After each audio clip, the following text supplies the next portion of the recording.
Welcome to this class of clerical duties. We're going to discuss about communication. Basically, each one of us must be having an idea on what it's all about communication. So the first thing that we're supposed to do is to define the word communication.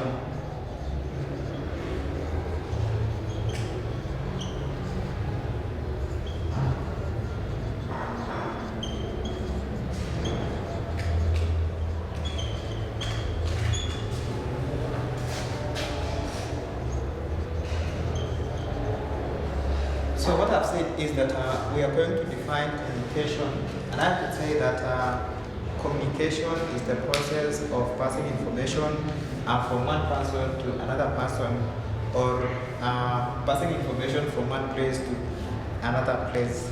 So in a communication, for a communication to be complete, there must be the sender and there must be a receiver, and we have various ways in which you can pass information from one place to another place. For instance, you can use a telephone, you can use radio, you can use the TVs and etc. So that's ways in which or media we can use to pass information from one place. So the reason as to why we're supposed to learn about communication is for us to know on how we can express ourselves. So we can now continue and see the purposes of communication.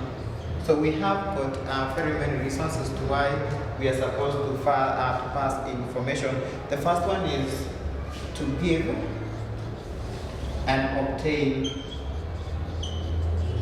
information. Like when you go to a place, and probably maybe you need to get some kind of information. So it will be you who is going to give out information, then the other person is going to give you. So in simple terms, you're going to give out and at the same time you're going to obtain. The second thing is to clarify issues.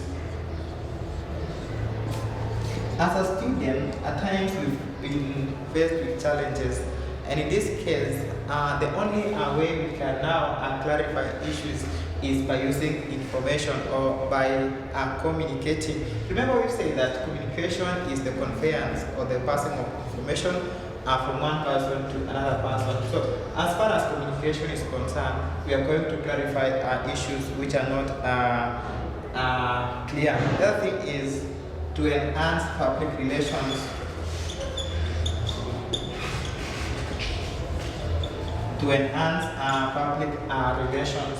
Remember, in each and every institution or organization, there is always an image that needs to be portrayed. So if we are having a good communication media, then we are going to have the best image of an organization. That is what they are referring to as enhancing public relations. The other thing is to improve customer service. To improve customer service.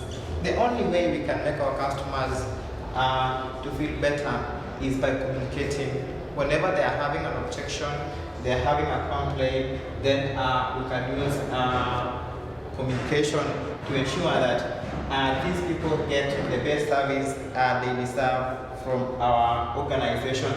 The other one is to give instructions. Take an example that we are now at home and we are learning via e-learning.